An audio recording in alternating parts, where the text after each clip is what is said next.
Essa daqui é uma receita de bolo de cenoura com coco, tá? Bolo de cenoura com coco.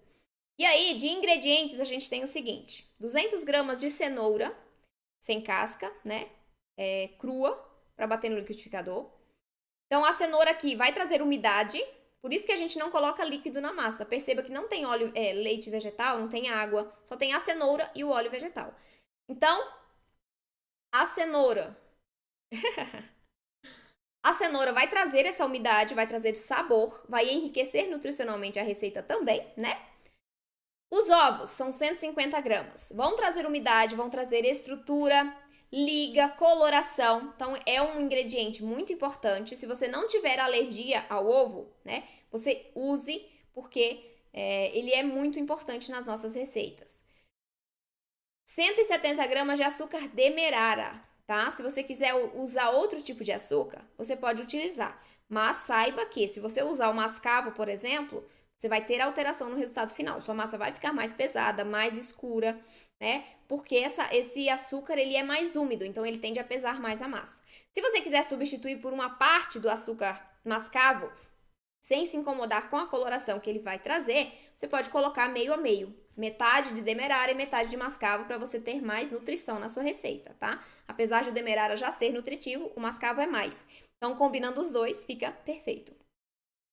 Óleo vegetal, 70 gramas, tá?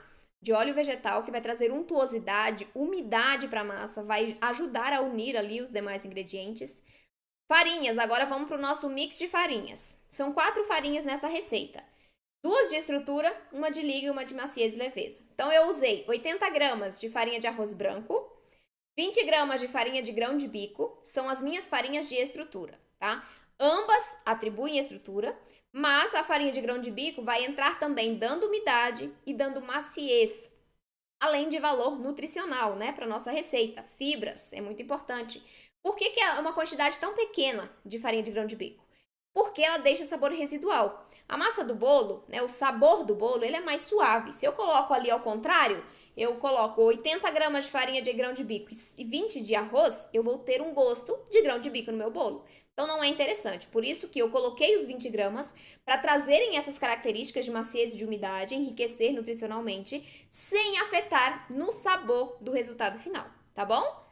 Pode substituir a farinha de grão de bico? Pode, por feijão branco, por aveia, por teff, painço. Então, todas essas farinhas de estrutura podem ser utilizadas para substituir tanto a farinha de arroz branco quanto a farinha de grão de bico.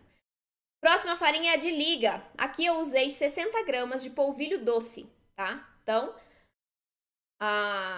60 gramas de polvilho doce, que vai ajudar na liga e também um pouquinho na maciez, né? O polvilho é uma fécula e a fécula também contribui para a maciez dos nossos bolos, dos nossos preparos. 40 gramas de amido de milho, que traz maciez e leveza como funções principais. Então, o amido de milho vai numa proporção menor do que o polvilho doce nessa receita, tá? Ele pode ser na mesma proporção, porque pela proporção básica de mix, pode ser na mesma proporção. Como aqui eu já consigo balancear o meu mix de maneira a obter o melhor resultado, porque eu já conheço as farinhas, já conheço as proporções corretas, eu posso colocar uma quantidade menor, tudo bem? Aqui, só uma perguntinha, porque... tá. Depois eu repito as farinhas, tá? 80 gramas de farinha de arroz branco, 20 gramas de farinha de grão de bico, 60 de polvilho doce e 40 de amido de milho, tá bom? Esse é o mix de farinhas dessa receita de bolo de cenoura.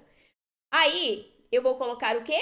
O vinagre. O vinagre é um excelente ingrediente para contribuir para a maciez e para a umidade dos nossos pães e dos nossos bolos sem glúten, né?